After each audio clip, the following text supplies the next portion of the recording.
Okay, so are you ready to go on a little adventure with me today? Always up for an adventure. All right, excellent. The Church of Tinkerbell podcast. Faith, imagination, the power of belief. Love and acceptance to make the world a better place. What would happen if we all just tried to see the world through the eyes of a child again, even for a moment? It's a beautiful thought, isn't it? It is. The Church of Tinkerbell. The Church of Tinkerbell. All right, I'm intrigued. Ready to take a deep dive into the stories of some pretty amazing women. I mean, we're going way beyond the usual names you always hear, and finding inspiration from a kind of surprising place. Oh, where's that? The Church of Tinkerbell, of all places. Church of Tinkerbell. Okay, I got to hear more about this. Right. So they have this article called Trailblazing Women, Celebrating the Achievements of Women Past and Present. And let me tell you, it is just packed with insights. All right, I'm all ears. So we're talking iconic figures you'll definitely recognize, but also some women you might not know, but absolutely should, and really diving into what their impact means for, that ongoing fight for equality we're all still a part of. Sounds fascinating. Yeah, let's jump in. Okay, so the article starts off talking about International Women's Day, but it's not just like, hey, let's celebrate. It's framed as something much bigger than that. Yeah, it's definitely a call to action, right? The article uses words like strength, resilience, and brilliance to really capture what that day represents. It's not about just patting ourselves on the back for how far we've come. It's about recognizing all the work that's still left to do. Exactly. And, all those barriers that still need to be broken down so that opportunity isn't limited by gender. Couldn't agree more. And that brings us to the women themselves. Let's start with a name you've probably heard before, Harriet Tubman. Now, most people know she was a conductor on the Underground Railroad. Right, guiding people to freedom. But what's so interesting is how the article highlights her incredible strategic mind. It wasn't just bravery. Oh yeah, she was thinking way ahead, like multiple steps ahead of everyone else. It wasn't just about guiding people to freedom. She was outsmarting those slave patrols, using the landscape, the terrain to her advantage, and even playing on the psychology of slave owners. Wow, I'd never thought about it that way. It's almost like she was a military strategist as much as she was this, compassionate liberator. Definitely adds a whole other layer to her story, doesn't it? Totally. Okay, next up we have Emmeline Pankhurst. So she was a huge advocate for women's suffrage in the UK. And the article really emphasizes how she was not afraid to, shake things up to get what she wanted. Oh yeah, she was not afraid to ruffle some feathers. Yeah. And it's easy to forget now that we often just take it for granted, but voting rights were a huge fight. I mean, Pankhurst and her followers, they went on hunger strikes. They disrupted those big political events, even chained themselves to railings. Wow, that's dedication. It was. I mean, they were seen as seriously disruptive, even militant by a lot of people at the time. But you know what? Their tactics worked. They forced those in power, those politicians, to actually pay attention to the issue of women's suffrage. So they understood that sometimes you can't just ask politely for change, you have to demand it. Exactly. It wasn't just about being heard. It was about making those in power actually listen, whether they wanted to or not. That is such a powerful lesson. All right, let's shift gears a little bit and talk about someone who was an absolute powerhouse in her field. Marie Curie. 2 Nobel Prizes, the only person to ever achieve that in 2 different sciences. I mean, come on. And during a time when women in science were practically unheard of. Talk about breaking barriers. Seriously, it wasn't just about being brilliant. It was about defying all those expectations about, what a woman should be doing. And in a field that was so dominated by men. Exactly. And I think the article really hits on this. Her success wasn't just a victory for her personally, it was a victory for anyone who's ever been told, you don't belong here because of their gender. A huge shattering the glass ceiling moment for sure. But it also makes you think about how tough it must have been to break into those spaces and what happens when those norms, those expectations you're talking about, what happens when they're not just tough but dangerous. That kind of leads us to Malala Yousafzai. Oh, talk about bravery. I mean, shot by the Taliban just for wanting to go to school, for advocating that girls should have the right to an education. And she's not even out of her teens yet when this happens. It's just unimaginable. It really is. And what strikes me is that the article focuses on how Malala, she refused to be silenced. Even after being attacked, seriously wounded, she's become this global advocate for education, proving that sometimes the most powerful act of defiance is just existing. continuing to speak your truth even when powerful forces are literally trying to erase you. It's hard to imagine going through what she did and still having the strength to be such a powerful voice for change. It really is. Okay, speaking of powerful figures, we have to talk about Ruth Bader Ginsburg.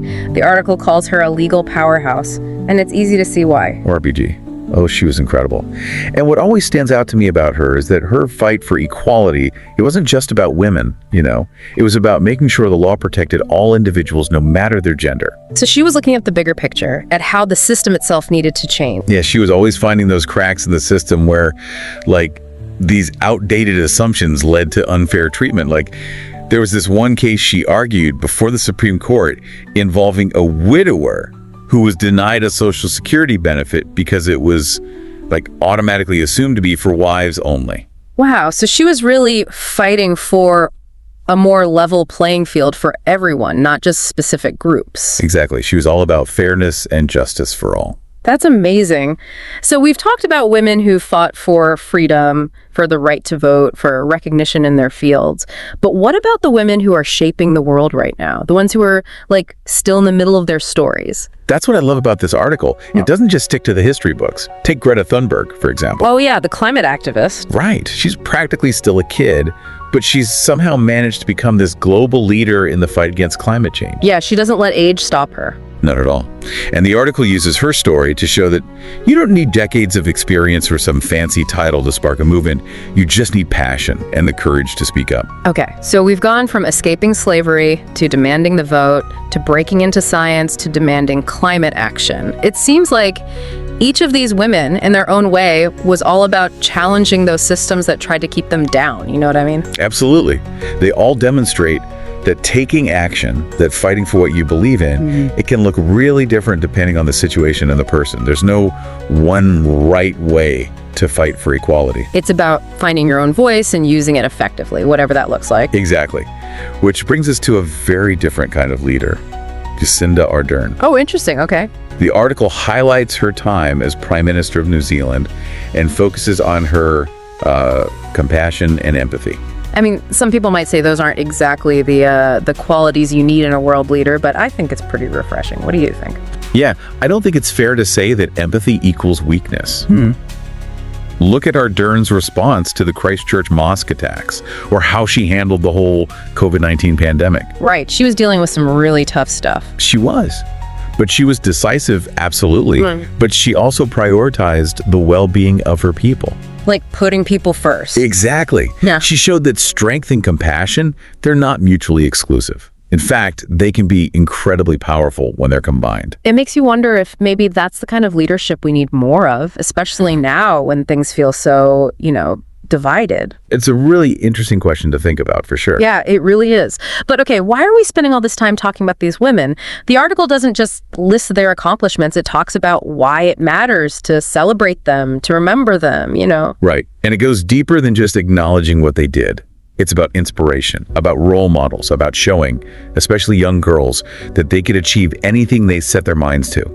So when a young girl sees a woman breaking barriers and achieving great things, it kind of opens up her world, right? It shows her that anything is possible. Exactly. It's about representation, about seeing yourself reflected in those stories of success. It's about breaking down those limiting beliefs that say girls can't do that. Yeah, that's not for you.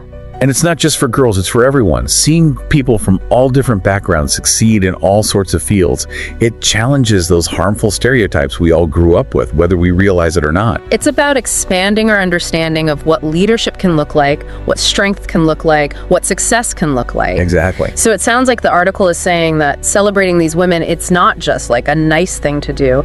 It's about actively pushing for a more equitable future. But how do we actually do that? What's the next step? Where do we go from here?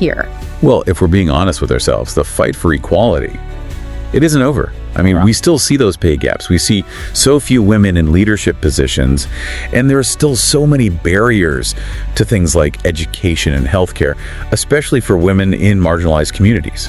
Yeah, that's disheartening. But what can we do about it? I know the article has a call to action, but I'm curious to hear your thoughts on it. Well, I think it starts with recognizing that this isn't just a women's issue. It's a human issue.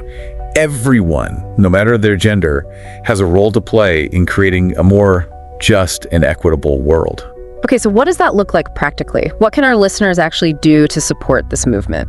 I think sometimes it's the small everyday choices that can make the biggest difference. Give us some examples. Okay, so the article mentions things like advocating for equal pay in your workplace, making a point of supporting businesses that are owned by women, or even just making an effort to amplify women's voices in conversations. So making sure they're heard, that they have a seat at the table. Right.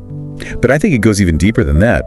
It's about looking at our own biases, challenging those little comments or behaviors that perpetuate inequality, and really working to create a culture where everyone feels valued and respected. So it's about being more aware, being intentional in everything we do. And being brave enough to speak up, even when it's uncomfortable. Yeah, it's so important because silence can be really damaging. Absolutely. Silence is complicity, as the saying goes. But even beyond speaking up, it's about taking action in whatever way feels right for you. I mean, we all have a sphere of influence, right? Whether it's our family, our workplace, our community. Yeah, those circles we move in. Right. And within those circles, we can make choices that actually promote equality and justice. I love that. It's kind of empowering to know that we all have a part to play in this, no matter how big or small. Exactly. Celebrating these incredible women, these pioneers, it's so important. But the real work lies in carrying their legacy forward through our own actions.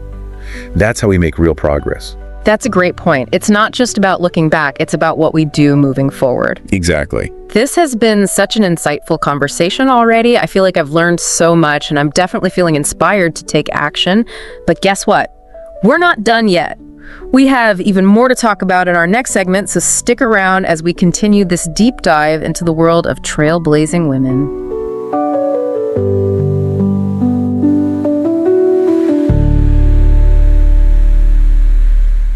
As we were talking about all these amazing women, something kind of hit me.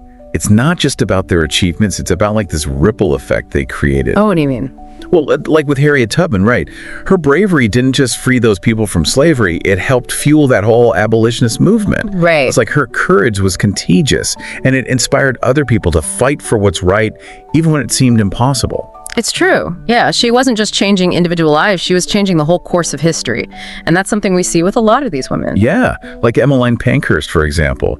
Her fight for women's suffrage wasn't just about getting women to vote in the UK. It sparked this global movement. It forced people to really rethink the role of women in society and why they were being denied those basic rights that men just took for granted. It's crazy to think how her actions way back then are still shaping the fight for equality even now. It really is.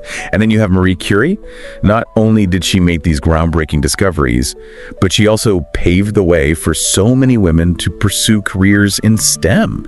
It's like she was saying, hey, look, if I can win 2 Nobel Prizes in a field totally dominated by men, then you can achieve anything. It's that power of representation, right? That idea that if she can do it, so can I. And it's not just limited to certain fields. It's about challenging those really deep-seated societal norms about what women are capable of doing and achieving. In talking about challenging norms, think about Malala. Right? Here's this teenager who stood up to the Taliban and risked her life just for the right to an education. And then even after being shot, she continues to speak out for girls around the world. Her story is a powerful reminder that even when you're facing that kind of violence and oppression, one voice can still make a difference. It's that refusal to be silenced, that unwavering belief in her cause that makes her so inspiring. And her story, it's tragic, but it's not unique. There are so many women out there, especially in places where girls' education is restricted or where they face violence and discrimination, who are fighting for their basic rights every single day. It's true, and that's why it's so important to amplify their voices, to support those organizations that are working on the ground to empower women and girls. It's about recognizing that the fight for equality is global, and it needs all of us working together. And it's not just about those big global struggles, it's about recognizing the inequalities that exist right here, right? In our own communities, in our own workplaces. Exactly. Think about the pay gap, for example. It's still a problem in a lot of industries, or the lack of women in leadership positions.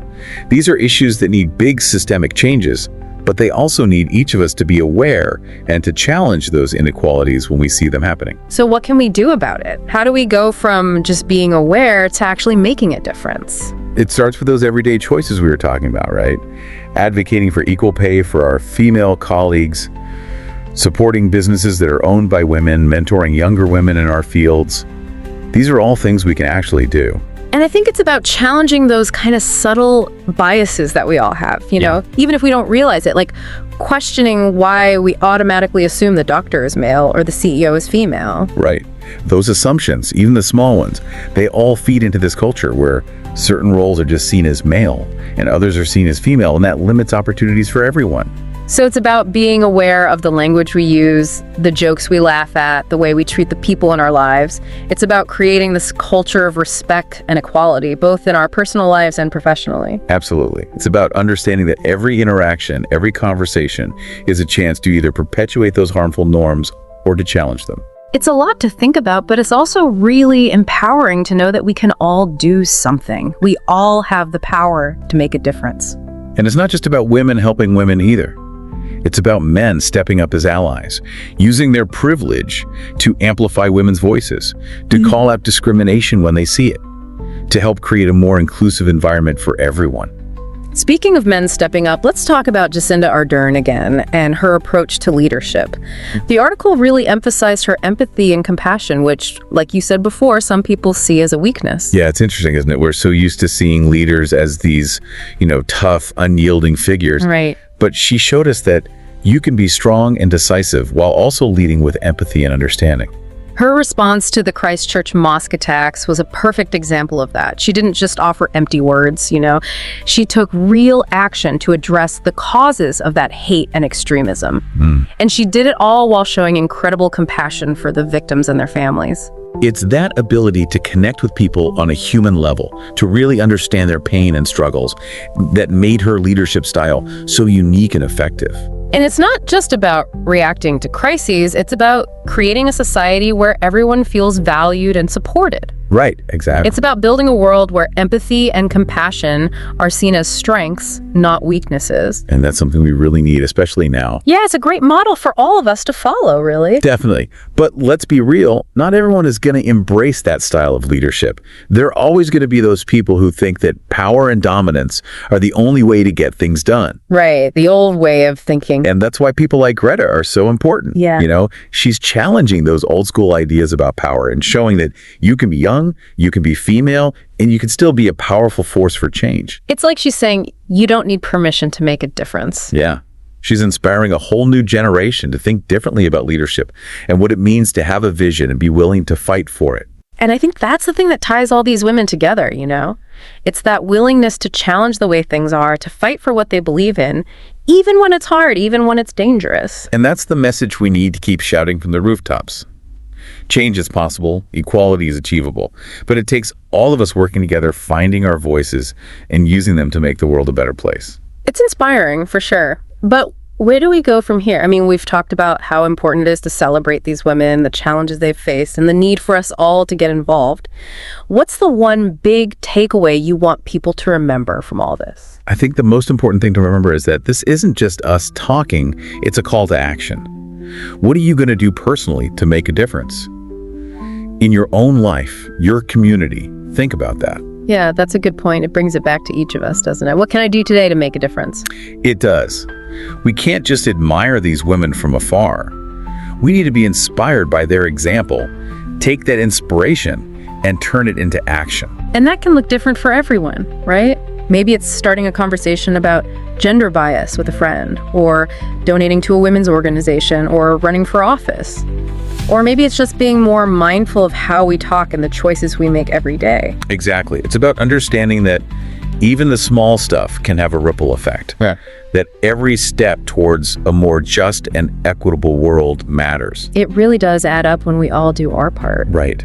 Think about it. If everyone listening made one small change in their life, can you imagine how big of an impact that would have? Wow, that's a powerful thought. It shows that those individual actions can add up to a huge movement for change. Exactly. And that's why it's so important to keep having these conversations, to keep learning, to keep challenging ourselves and each other. This Church of Tinkerbell article, it's great, but it's just the beginning. So what are some resources people can use if they want to learn more about this stuff? Well, I'd encourage everyone to learn more about the women we've talked about today. Read their biographies, watch documentaries about them, really dig into their stories. Right, and there are so many other incredible women out there, not just the ones we've talked about, but women throughout history and all over the world. Exactly. Don't just stick to the big names. Look for the stories of women in your own community, the ones making a difference locally. And don't be afraid to reach out to those women, ask questions, learn from them, Building those relationships with women who inspire you, that's huge. It really is. Yeah. It's all about turning inspiration into action, about taking those stories and using them to fuel our own efforts to make a better world. This has been really eye-opening. I feel like I've learned so much, and I'm definitely ready to do something to make a difference. But you know what? We're not done yet. That's right. We have one more segment to go, or we'll wrap up this whole conversation with some final thoughts and some resources for everyone listening. All right, so stay tuned and we'll continue this journey together.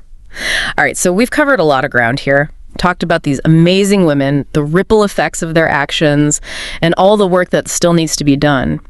But as we wrap up our deep dive into this Church of Tinkerbell article, what's that one big thing you really want our listeners to walk away with? It's funny because throughout this whole discussion, we've been focusing on these huge world-changing figures, right? But honestly, I think the real power of this article is how it brings it all back to each of us, individually. What do you mean by that? Well, it's so easy to get caught up in thinking that change only happens on this grand scale. Like it needs to be some massive movement to really matter. Right, like those big historical moments. Exactly. But real change, lasting change, it always starts with those little individual choices, those everyday moments where we decide, okay, I'm going to challenge this, or I'm going to speak up, or just try to be a little braver, a little kinder, a little more aware of what's going on around me. So it's not about waiting for someone else to come along and fix the problem. It's about realizing that we're all part of the solution. 100%. It's like that old saying, be the change you wish to see in the world. I know it sounds cheesy, but it's so true. We can't just sit back and wait for things to get better. We have to actively create that change in our own lives, in our communities, wherever we have influence. So, what are some actual things our listeners can do? I mean, we've talked about a few, but let's get really specific here. Okay, so think about your life, right? Where do you spend your time? Think about your workplace, your family, your friend groups. Are there any places where women's voices aren't really being heard? Or situations where you can step up and be a better ally? Like what kinds of things? Well, maybe it's speaking up when someone tells a sexist joke, or making sure women are included in those important meetings where decisions are being made. Right, so they have a seat at the table. Exactly. But it's not just about, calling out the bad stuff. It's also about promoting and supporting the good stuff. Mentoring a younger woman in your field. Recommending a female colleague for that big promotion. Supporting businesses that are owned by women. Those are all ways to create positive change. So it sounds like it's about being intentional with our choices, making sure they actually align with our values. Yeah, and also realizing that this whole thing, it's a journey, right? It's not like we suddenly arrive at equality and we're done. We're going to make mistakes. We're going to have times where we could have done better. But the important thing is to keep learning, keep growing, and just keep trying to be better. It's like we were talking about earlier with those ripple effects. Even small actions can have a huge impact, especially if we keep at it. Totally. Imagine this. If everyone listening to this right now made just one small change in their life, just one thing, can you imagine how much that would add up? That's a really cool way to think about it. It kind of highlights how those individual actions, when we all do them together, can really turn into this big movement for change. Exactly. And that's why it's so important to keep talking about this, to keep learning and challenging ourselves and each other.